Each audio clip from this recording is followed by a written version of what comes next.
everybody. Thank you for coming tonight. We have exciting topic tonight. I can't wait to get into this. It's such a novel concept to me. My name is Barbara Boshin, and I'm from Co-Merchant. We're makers of software. We have Co-Merchant to relist from Amazon to Walmart. And we also have Easy Key, which is an automatic keywording software, so you can add relevance to all your listings. We're really excited tonight about this topic. And I'm sorry, Chakra. I always do this. I always like to get right into it. I like don't even give him a chance to say hi. I am, me and Barbara run this, and my name is Chakra Yandapalli. I run a small accounting and finance firm that is focused on Amazon sellers, and we do bookkeeping and taxes and such. Take it away. Okay. I think there'll be one, maybe after we do about 400 of these that I'll get right, but yeah, whatever. We're all friends. So tonight we have Brandon Dupsky, who's from, oh my God, Brandon, I'm drawing a blank. Backtrack. I'm like, make track. I'm like, that's not right. So Backtrack, which is a really cool concept, and it takes the returns aspect of Amazon and really puts a nice wraparound and really puts a nice answer to a problem that I didn't even think I had. I was just handling, and I'm like, that could be something really valuable. Where, if you want to be hands off, if you want to not mess with the mess, like a lot of people don't even have a place to do returns. So this is huge. So tell me a little bit about you. Tell me a little bit about the service. Yep. Let me share my screen, and I've got some slides that would definitely help. Okay. So Chakra, you can turn his screen on. I did.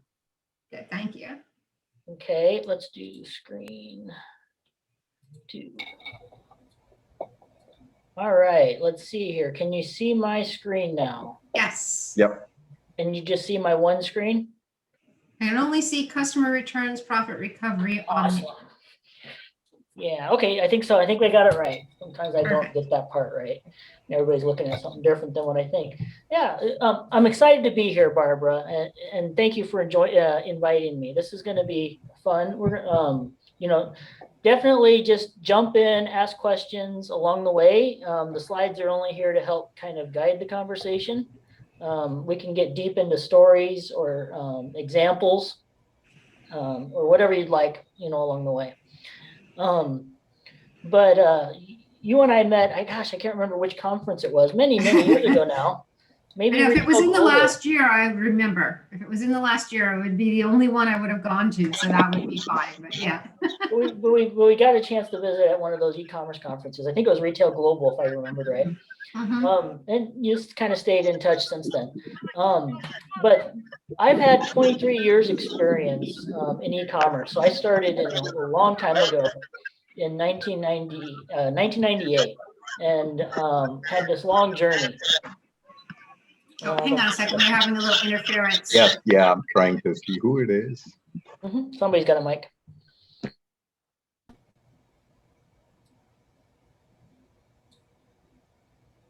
Okay. Esther's not muted. Maybe you need to mute her. There we go.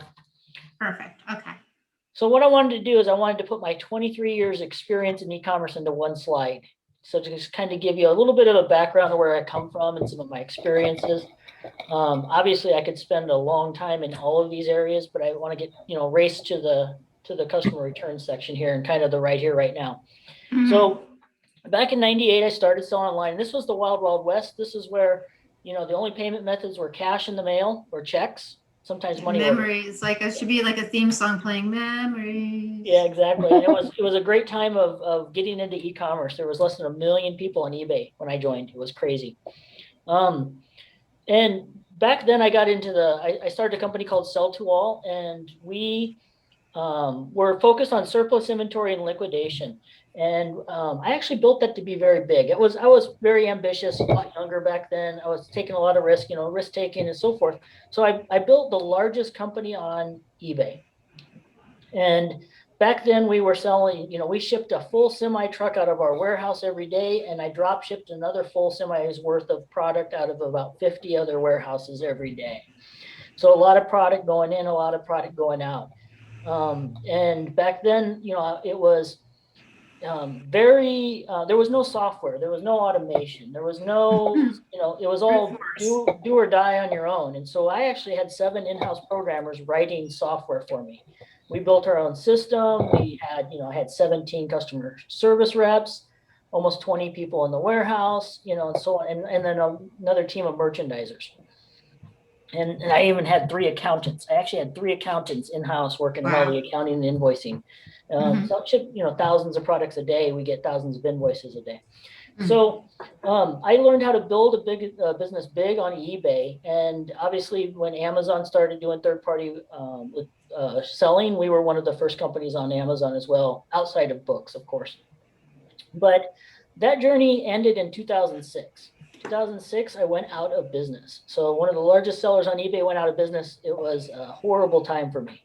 Bankruptcy, it actually made the 10 o'clock news because it was a big deal back then, all across the country. It was a difficult time, and I spent a long time trying to avoid that, situation. And I could sit here for hours talking about that story. So, back then I loved e-commerce. I wanted to stay in the space. I didn't want to go get a job. So I actually went and did some consulting, some coaching, and I did a lot of speaking. Traveled around the world, spoke on stage about selling online, even after going out of business. And then I also started myself up a smaller company, and I said, hey, I want to do this on my own again. And I came up with a 1-1-1-1 goal. And I'll tell you about that in the next slide. Because that's kind of how I built my e-commerce business over the last, 14 plus years. And then I was living the dream, just outsourcing everything and doing a lot of traveling. But in 2018, so 2.5 years ago, I started a company called Backtrack. And that's what we're going to spend the most of my time talking about today. What was the genesis to that? Living the dream, and then you're going to go back into the warehouse and back into the guts. Like, what was the genesis of going to do that?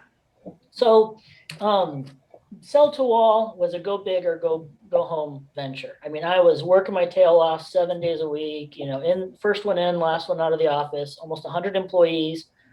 And I crashed and burned. So it was a very devastating time, very stressful, very difficult time. And I said, I don't want to go back to that situation. And so my 1-1-1-1 goal was, 1 employee. That's what one of the 1 stands for. I wanted to just do, the 4-hour work week kind of idea. And I wanted no employees. I just wanted, as little stress as possible. And so that's when I lived the dream. I lived the dream for 14 years where I had a one person business. But and we traveled around the world with my kids and family and so forth. And that was awesome. But my kids are growing up. They're now, one's in college, one's almost out of high school. So they don't like to spend as much time with their parents anymore at that age. And I was bored. I was kind of bored. And I'm like, I want to chase something that challenges me, exciting, it's on the edge, it's new, and so forth. But where was it? And it took me a long time to figure it out. But customer returns, I realized how big this problem was through my own experiences. And I found there's no solution that really fits this bill for Amazon sellers or third-party sellers. And I was ready to get back in the saddle. Let's, work 7 days a week again, 12-hour days. And that's what I'm doing right now. Building something that might have legacy results. And so that's kind of the genesis of going back into the jungle, I suppose. Right. So real quick, people always ask me, what's this 1-1-1-1? And this is kind of how I did my 1-person business for the last 14 years. That actually is close to what a lot of your listeners are probably doing or wanting to do. I said I wanted to have a 1-man business. I have to do $1 million a year in sales because I'm the only income for my family of 4. They depend on me. I need to have that income or the profits from that income to pay my bills and feed the family. I wanted to achieve this goal in 1 year, and I only wanted to work 1 hour a day. So this was the surprise. Somebody was shocked by that. 1 hour. Yeah. Somebody fell in their chair. Sorry.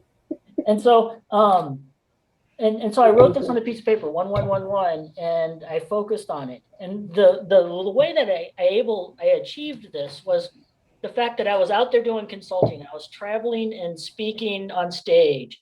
And so I forced my schedule to be kind of busy, that I only had about an hour a day left to actually build my e-commerce business. And it forced me to be smart and find ways to do that. And so, basically what I did is I sourced everything from China, got my own brand names, and I spent my time, doing product video, demo videos and demonstrations and building that brand and building the website and building the content. And then I had a team that did everything else on the back end, the product listings, the SEO, the website, the blogging, customer service. And then I had a warehouse doing all my shipping. So I eventually reached this goal within 1 year. So in 2007, I did have $1 million business on my hands, and I was only spending an hour a day on it. So then I was able to step back from the consulting and coaching and traveling and speaking as much. Right. That's how I got there. Yeah, I think I remember. I'm actually remembering that retail global conversation. We're sitting at the table, so it's starting to come. Like the details are starting to come back to me. This is the one thing that I guess I would want to talk about if I was sharing any nuggets of information with your visitors, your viewers, before we go into customer returns. So the other thing that I learned the second time was to manage the product life cycle. And this is how I survived for 14 years, selling one type of item and doing $1 million a year on it. It's managing the product life cycle. Now they taught me this in college, but I didn't really understand how to be in the front of the curve, I suppose. And what I learned is I was always launching a product, and it was great in the beginning, but then all this competition would come in and kind of copy you, eat away at profits and pricing and so on and so forth, and eventually you die. And on this product life cycle curve came to mind, and the internet just made it happen faster. So time goes fast. And so what I did is I said, I'm going to control my product life cycle by every year. All my competitors were Chinese companies who would always launch it in January with their new products. So, but my seasonality of my business product was always busy in the summer. So I always launched my new products in April or May, so they didn't have time to copy me during the busiest time of the year for us. And I always made sure I could see what they did in January so that I could always up the game and control what's next. What's the best item, what's the best feature to add, or what's the best product to put in the bundle. And so I always could up the game to them right before our seasonal spike. And then they had to play catch up the rest of the year. And I managed that product life cycle. And that was a key every year: new product, new features, new item, new brand, and keep it going. And so this was an important piece to keep my business going. All right, here's where we talk about customer returns. It's not the sexiest topic in the world. Most people when they hear this, they want to run, because every time I get a customer return, I'm like, So I don't want another customer return because they changed their mind, or they, what did they do to the item this time before they returned it?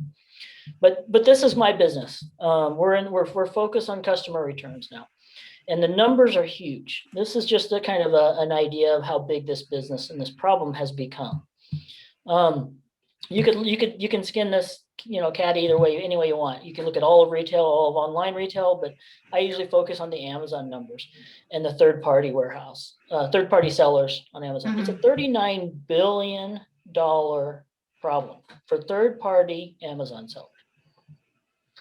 And that's a B. And that's a huge number. And everybody's numbers are, I've got 100 items here, 50 items there, and it just adds up. It's a huge market.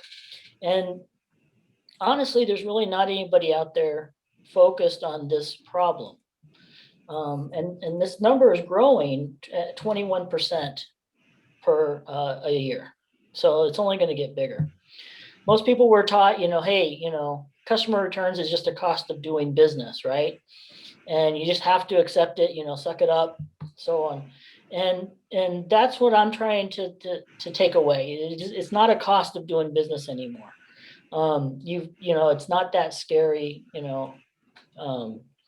scary part of the business. And that's a picture of my daughter, dressed up for Halloween because she works at the scare Halloween places. Oh, So I use her photo.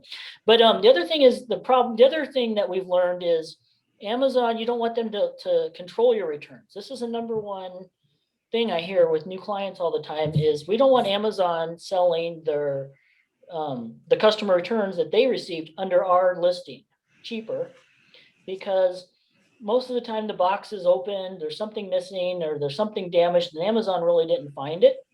They didn't discover the problem, and then they resold it, and then they get a negative feedback or review on their item, and it's Amazon's fault. Oh, and then Amazon tells you to tell them why that happened. Yeah. And you get a performance notification, or like, it happened because you didn't give it back to me. Like Yeah, I told you to. it's your fault, Amazon, that that review is on my item. And so people are actually very upset with that scenario. And honestly, what some of our clients are doing is if Amazon has a listing on their item, they'll buy that item and send it to us just so they can get it out of the system. Yeah, I've done that. Yeah, it's just they do not want Amazon managing their returns. It's just a serious issue for them. I think that I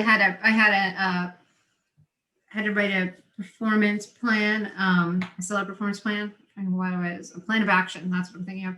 And I had to write it, and I had to politely say, my plan of action is to not let you touch anything anymore because you're really bad at it. So that would be my plan of action. Yeah, stop it. I said it in a very positive, make you feel good Amazon way, but I was just like, that's why this happened. Yep. Yeah, I didn't think of that as a big driver of our business, a reason for people to use our services until we got deeper into this. And we're like, geez, that's almost everybody's reason. They don't want Amazon to mess with the returns. Right. Yep. And so they let us do it. They trust us with it better. So why do people return things? And so this is statistics that we found off of other research projects and papers and so forth. But 65% of customer returns or 65% of them are really not the customer's fault. We always get mad at the customer for returning stuff, but it's not always their fault that they're returning an item. It's usually around 25% on the surveys that I've gone out there and got this information from. Now, out of that 65%, this is the breakdown. So they say that 20% of the time the item got damaged.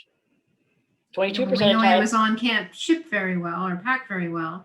They put this big of an item in this big of a box with a couple things of bubble wrap, and it doesn't. They don't box things the best way sometimes. But yeah, so 20% is damaged, 22%, hey, I got something different than I expected. Maybe not different than what you sold, but different than what I expected. And 23% is, it's the wrong product completely, which is a surprising number for me. So that's just third-party warehouses or Amazon shipping a lot of things wrong. Yeah. Crazy. And so what are some ways, this is, kind of within our realm of control, right? So there's, we can stop here and come, you can probably add to the slide on ways to reduce customer returns. And I've tried to, I sold on my 1111 business, I sold $400 units, so it was an expensive return if I got one, because it wasn't worth $400 when I got it back, almost zero. So I tried to spend a lot of time avoiding returns, as best as I could.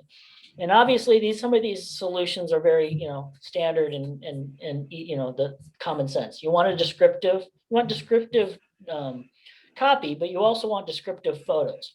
So some people put the size. One thing I always see all the time is size. Size is a simple one. I see sellers, they put the size in the attributes, so to speak, right?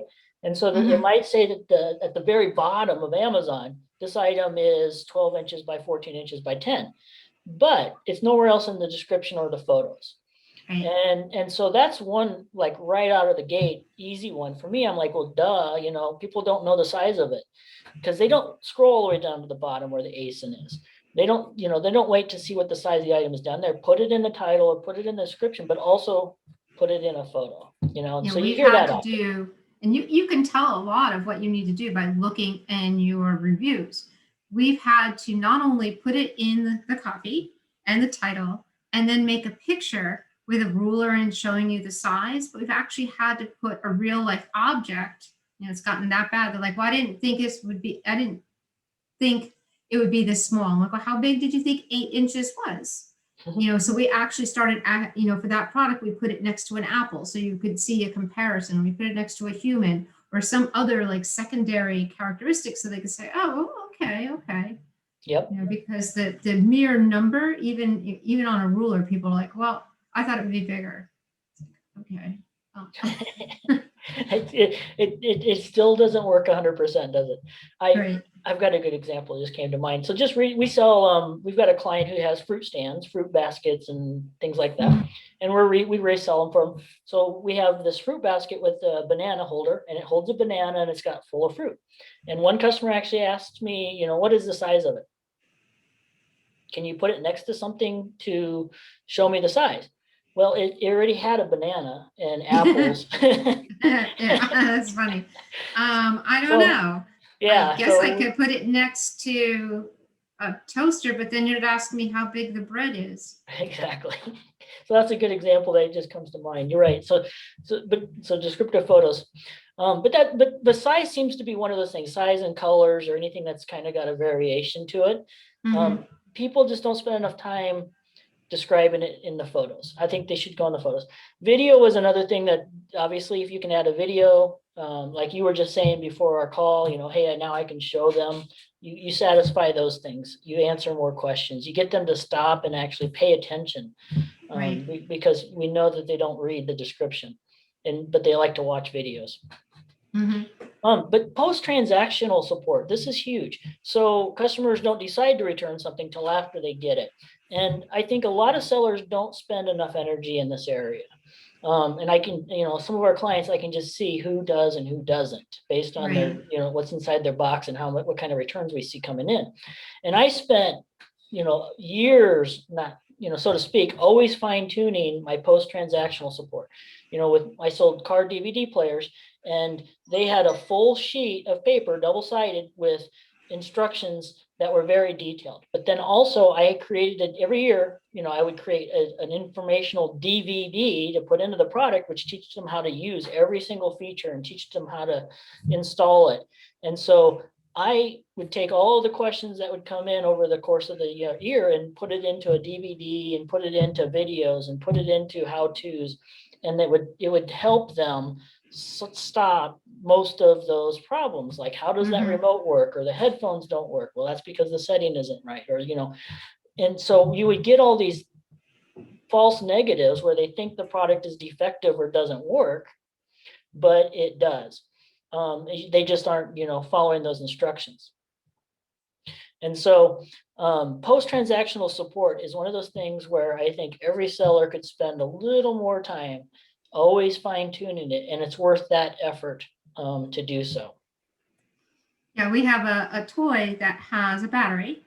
So you need to do a couple things. You need to pull the tab out so the battery can interact with the connection. You need to turn it on.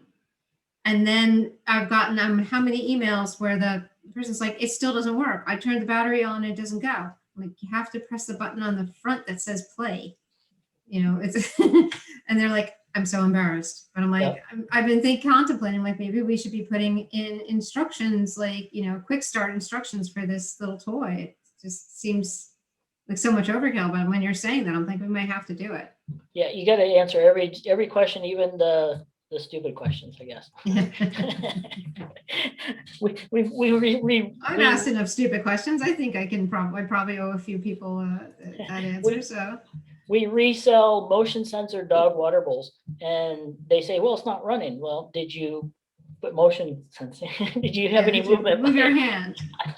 Yeah, there's no motion. Well, if there's no motion, it doesn't run. Yeah. So the light won't go on. Yeah, well, there's nothing in front of it. So, I mean, this is, I don't know, I mean, we could come up with a ton of different examples. The other thing is really packaging. I don't have a slide for that, but packaging seems to be, 80% of the items that we get back has bad packaging. And I've seen some horror stories with these returns on really bad packaging to begin with. But I don't believe people spend, their baby is the product. Hey, this is, my beautiful baby. And they don't spend enough time to make sure that that package is going to transfer your baby to the customer safely, or, And that's a great point, because you've got to get it from you to Amazon to the warehouse, from their warehouse likely to 10 other warehouses, and then to the customer. And that's so many touch points. Like, we over package everything. And so with my $400 DVD players, I went backwards in packaging, in the sense that all of my competition at the time were using colorful branded boxes with photos and bullet points and all this stuff, but it was paper thin. And then that was the product box. Me, I went back to the factory. I said, take all of that off. I want a brown box, but I want it to be thick. And give me a thick brown box that I'm going to put all of my products into. And at that point, I don't have to rebox it. And at that point, it'll also protect my product. So I actually lowered my costs, increased the reusability of my packaging, so I could use it for other models or other products. That's very smart. I mean, a lot of the packaging is for retail, but we're not retail selling. Yeah, so brown box worked for me, and even if a $400 item, I never got a complaint that the box was, boring. Not pretty. Your box isn't pretty. It's like, I'm going to return it. So packaging, I think, is the other thing I would add to this slide. All right. And then the other 25% of customers, returns are the customer's fault, right? But we already know why that happens. The customers don't read, right? The customers don't read, and the customers don't read. So if there's really nothing we can do about 25. There's about 25% of returns that we just can't do anything unless we just, we've done all we could to get them to read it. But even then, we know customers don't always read. But here's the other 10%. So 10% of product we find is fraudulent, and this is insane. I could tell you stories all day on this, and we see a lot of it now, since we're getting customer returns from so many different angles here. But this is about a $3 to $4 billion problem that nobody probably wants to talk about. I'm sure Amazon doesn't want to talk about it. And Amazon makes it extremely hard to track. And so this is one of those things where our service helps clients who might have had Amazon managing their returns, and they might have destroyed in the field, or they might have sent it to a third-party warehouse. This is another area where our service is allowing people to get their money back. So if they get a fraudulent return, and we're going through the process of receiving and inspecting their product, and it's not theirs, or it's something else, or it's a different model, or it's missing something extremely valuable and important in the package. We give them the photos, the description, and the information that they need to go do a challenge on that and dispute it, and they win. They get their money back. And Amazon will give them their money back if they give them the right information. Yeah, and there's a special way to do that, right? So a lot of people are like, oh, I complained to seller support. I'm like, that's not where that gets done. Yep. So we're actually writing a little procedure on how to actually go and do it for our group, because the way to get it done is very simple. If you have all the information, you have the return slip, you have the LPN, you have the images. It doesn't take much more than that to say, hey, it was a 16-inch teddy bear, and now somehow it shrunk to 8 inches and turned color. So it's not right. Yep. They put it in the dryer too many times. Way too many times. Yeah, it's crazy what people will steal. They'll steal like a $6 item. I'm like, really? Yeah. It is. We get a lot of this back, and it's crazy how people just take advantage of the system. And so, one of the things is we help them kind of get their money back for our clients. So this is one area. So a little bit more about us. Companies backtrack. We have two locations. We have what I call Hub One. Hub One is a warehouse, but we want a product to come in and go out. So we're not really a traditional warehouse, so to speak. We're not here to store your product. We're not here to fulfill, by merchant, so to speak, as much. But we do receive, trucks of inventory every day, pallets and pallets of product from UPS, FedEx, even Amazon drops off a lot of the returns to us now. And that's our processing. So this is where we take photos, where we enter all the information, and then we wait for what's the resolution going to be. And one of the resolutions can be resell. So this is a feature that a lot of people love, because then they don't have to do anything. It can be totally turnkey, 100% automated. And they just say, Brandon, resell everything you get. And so what And how does that work for them? So what do they do? Yeah, so the resell is, so we do have a physical retail store called Buy Box Club here in Lincoln, Nebraska. And so depending on the type of product or the situation, the product could go into that retail store. We get a lot of furniture. So that's got a lot of furniture in it, but it also has, fruit baskets and shoes and clothing and outdoor stuff. I mean, a little bit of everything, really. And that's where we do a lot of promotions and discounts and local sales. We also do a lot of reselling on Facebook, on Wish, on eBay. And we do a little bit of reselling on Amazon, but only if they want us to, because we don't want to go back to where it came from for the most part. Right.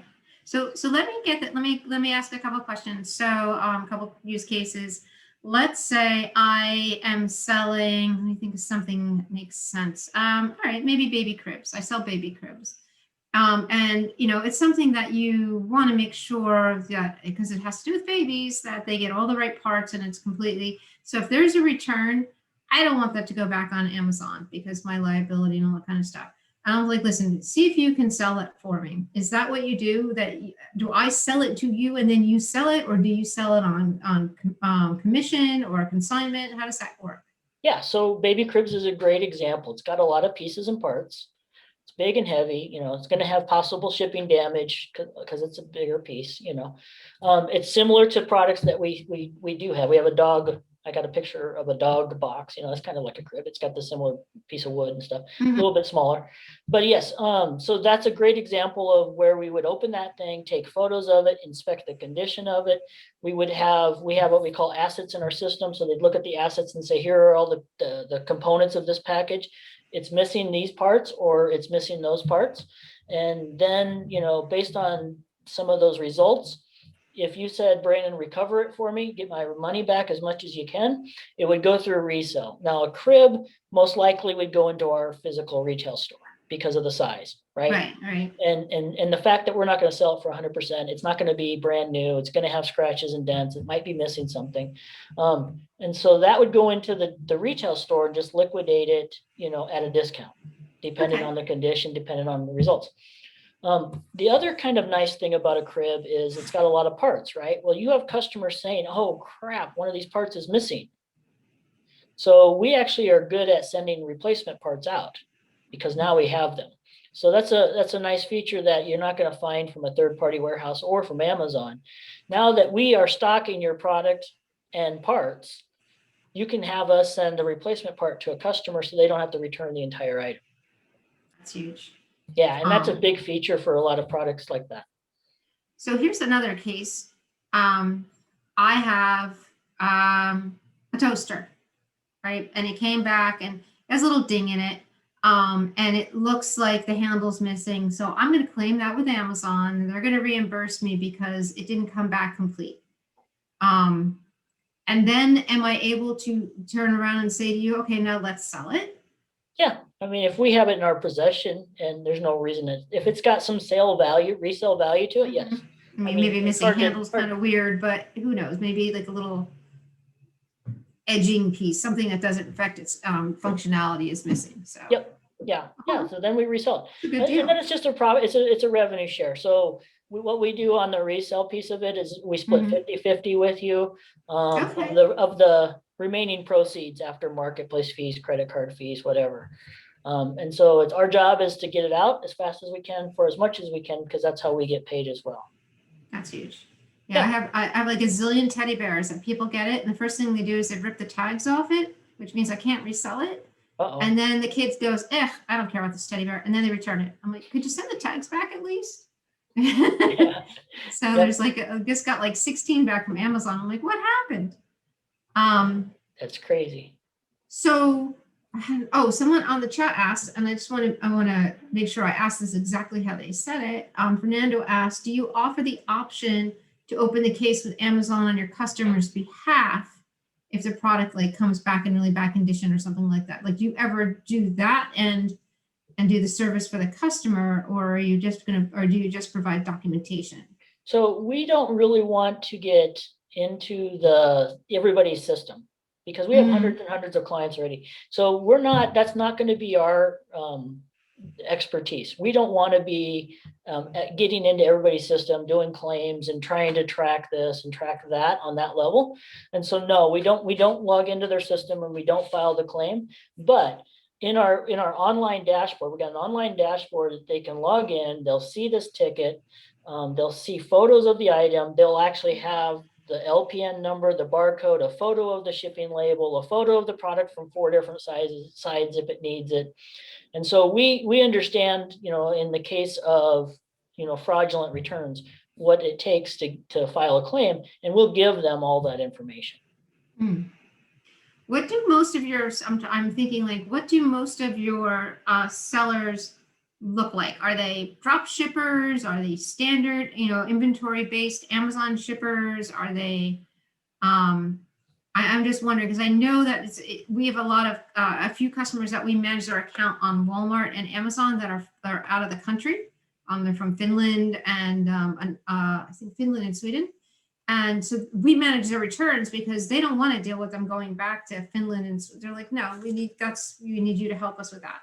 So it's not our thing to do, handle returns or do that, but we just do it because, we're managing their account on the front end and the returns are pretty low.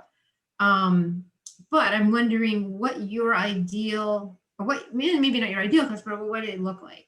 Yeah, so almost across the board. Almost 60% of Amazon third-party sellers are out of the country. So, but about 80. What did you say? 60% of Amazon sellers are out of the country? Third-party sellers are. Oh, holy cow! I didn't realize it was that big. China, Australia, UK, and so forth. And so 80 to 90% of our clients are from out of the country. So Australia is a huge market for us. We have a lot of Australia sellers because I do a lot of presentations in Australia groups, but also the UK, any country, China, of course, because we get a lot of electronics from Chinese sellers. And so I would say because of that exact reason that you mentioned is they don't have anywhere to send their returns. Right. They don't, unless their third-party warehouse is going to do it for them. But we've found that 3PLs are not good with returns. They just do it because they have to.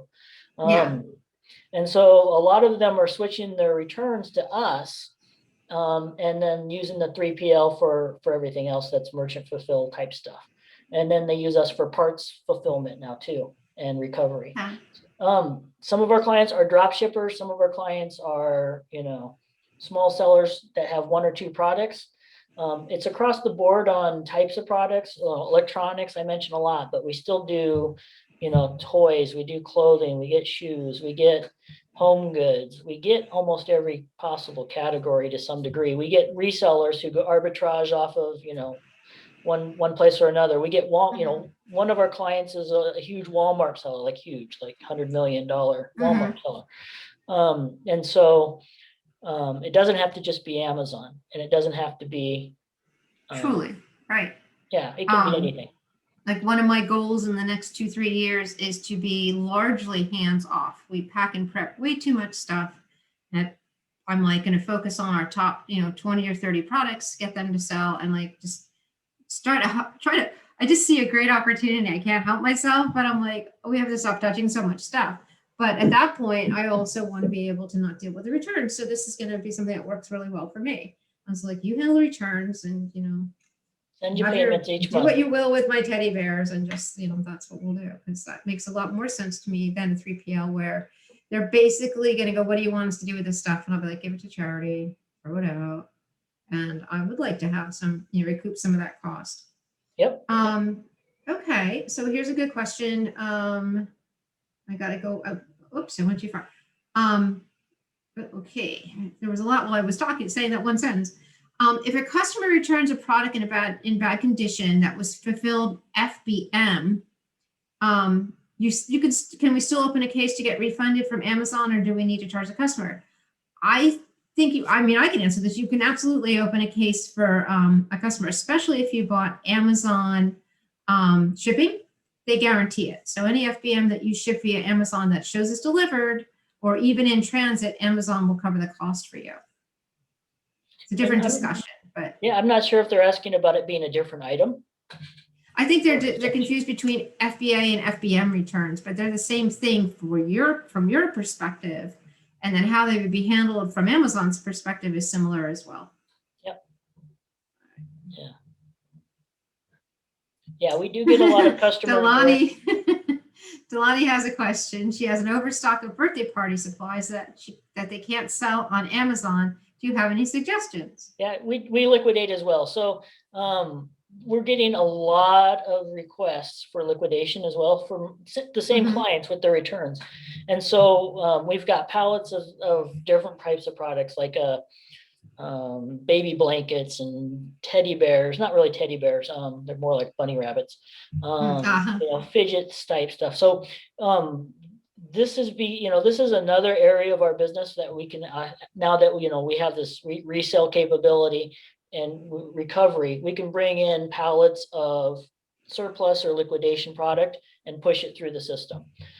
We've got a small network of wholesalers or retailers buying from us, so we can do a little bit of wholesale, and we can also get this stuff moved to Mexico. We've got connections with Mexico, so we can find outlets.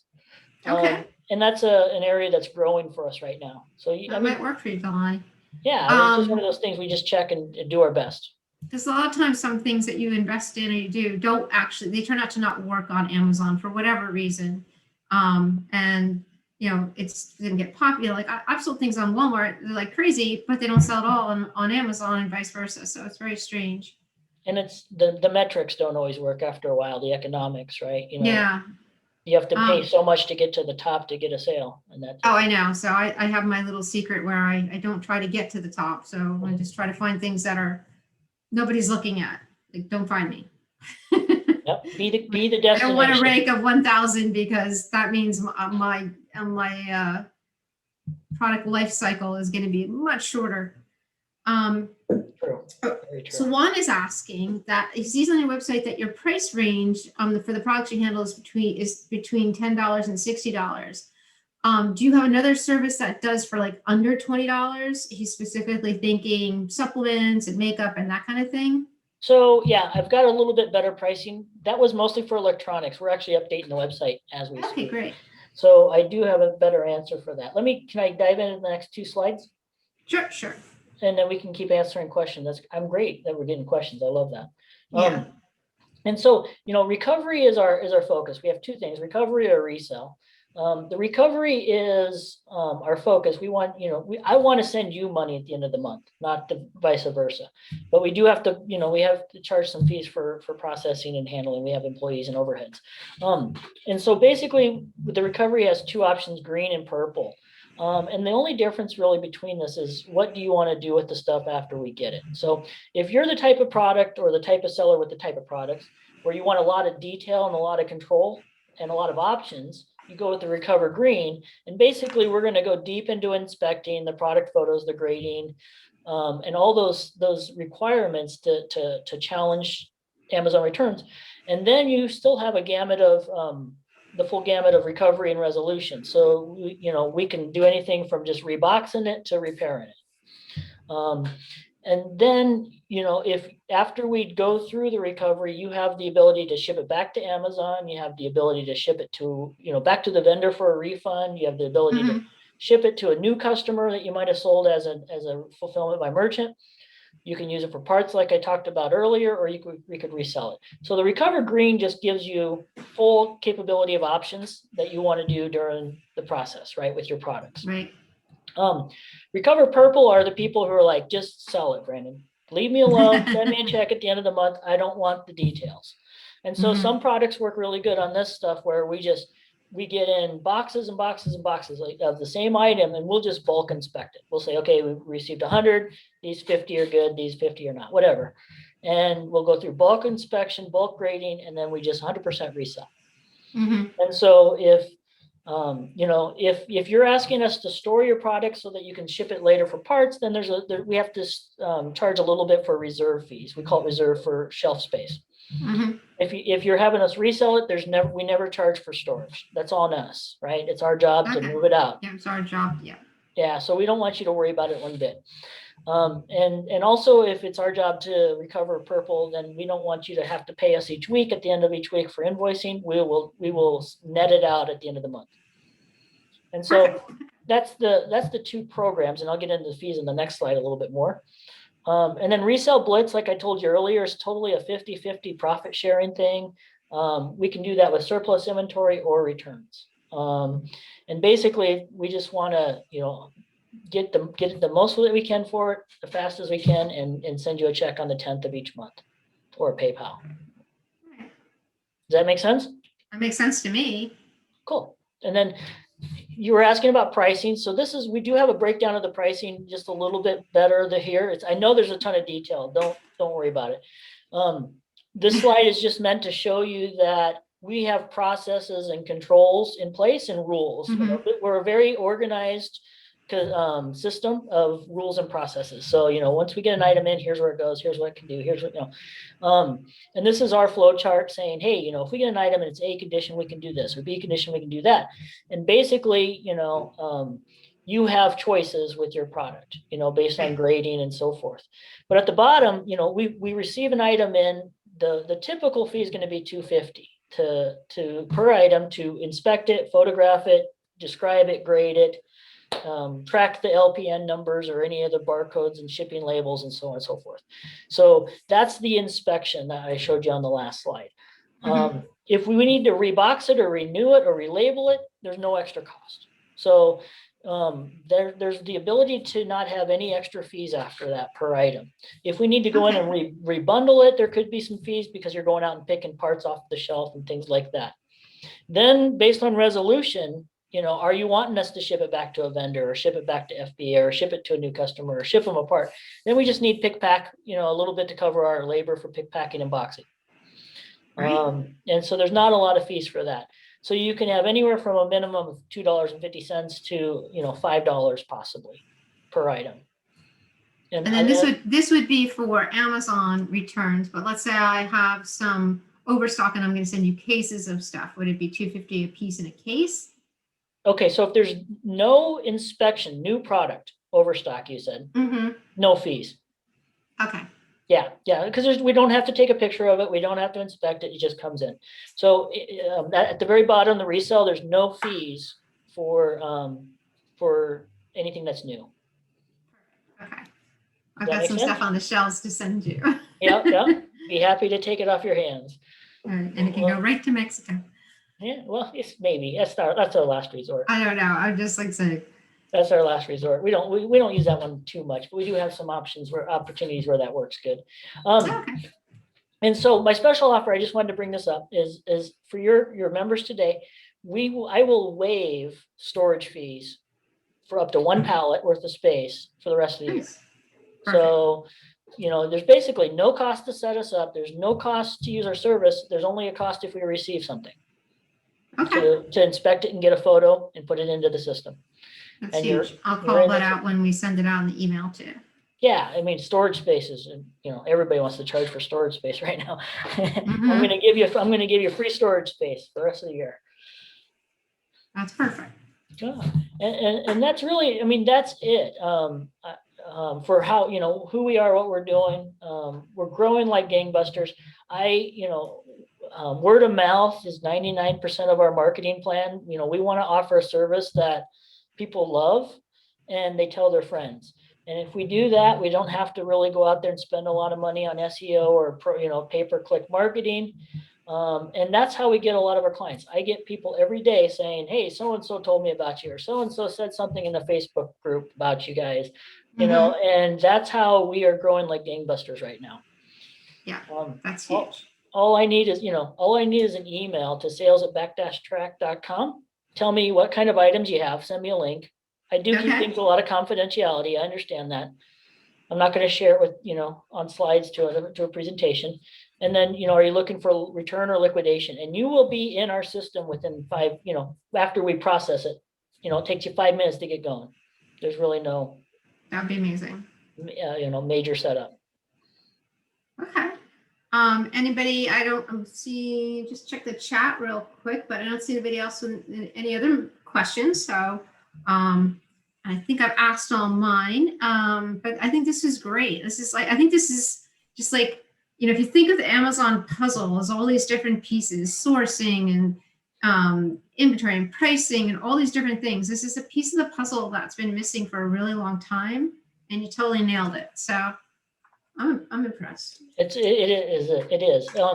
Third-party logistics companies do not satisfy this need. Amazon doesn't satisfy this need. Liquidation.com doesn't satisfy this need. You don't want your stuff on pallets, going wholesale. And I feel like we're the first one to satisfy this need this way. Yeah, and the thing is, you're keeping control of how it gets handled, right? Mm-hmm. You're not just sending it off into Amazon's liquidation, which could be disastrous. So I like this a lot. Yeah, I mean, I had stories where, my product was used, sent it back, and Amazon just put it right back into the inventory. Mm. They got 1-star reviews because they were used products. And I'm like, Yeah, and you can't even defend or There's nothing deny or to defend or anything. Yep. It's frustrating. Yep. That's why a lot of people, like I said earlier, they'll buy their own products from Amazon, liquidation, and send them to us so that we can just push it through the system and inspect it and recover it. Yeah, I wish they wouldn't. I wish I could turn just like magic buttons, like just send everything back. All the returns come back to me. I don't care. Don't have to repack. And I have that button on, but they still repackage things. Yeah, you can only control it so much, right? Yeah. They still can decide if it's new, what they believe is new or not. And then after they decide, then you have control over it. So what everybody does is they set us up as the automatic unfulfillable inventory address. And so every 2 weeks or every week, I think you can even set it up for, they just automatically send their unfulfillable inventory to us. And so we get product on a constant flow that they don't have to even do anything. Huge. Okay. Well, thank you very much for your time. I think this is an amazing concept. So yeah, just email me at sales@backtrack on the slide. I'd love to hear, how we can help for any of your listeners and for you guys. I have a question. Well, there you go. I have a question. I'm sorry. Looking at what you were saying, Brandon, that people could send you their stuff directly. Lately, Amazon has said that they don't. Hold on, I'm getting echo. Lately, Amazon has come up with something where they say that they don't. Hey, you got to speak up. You have a hard time hearing.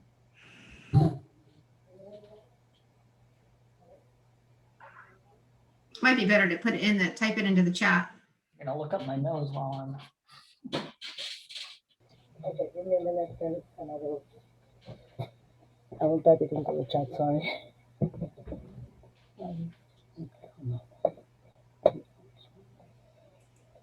I can't figure out this chat. Hold on. Hang on. All right. I think I stopped recording. Oh.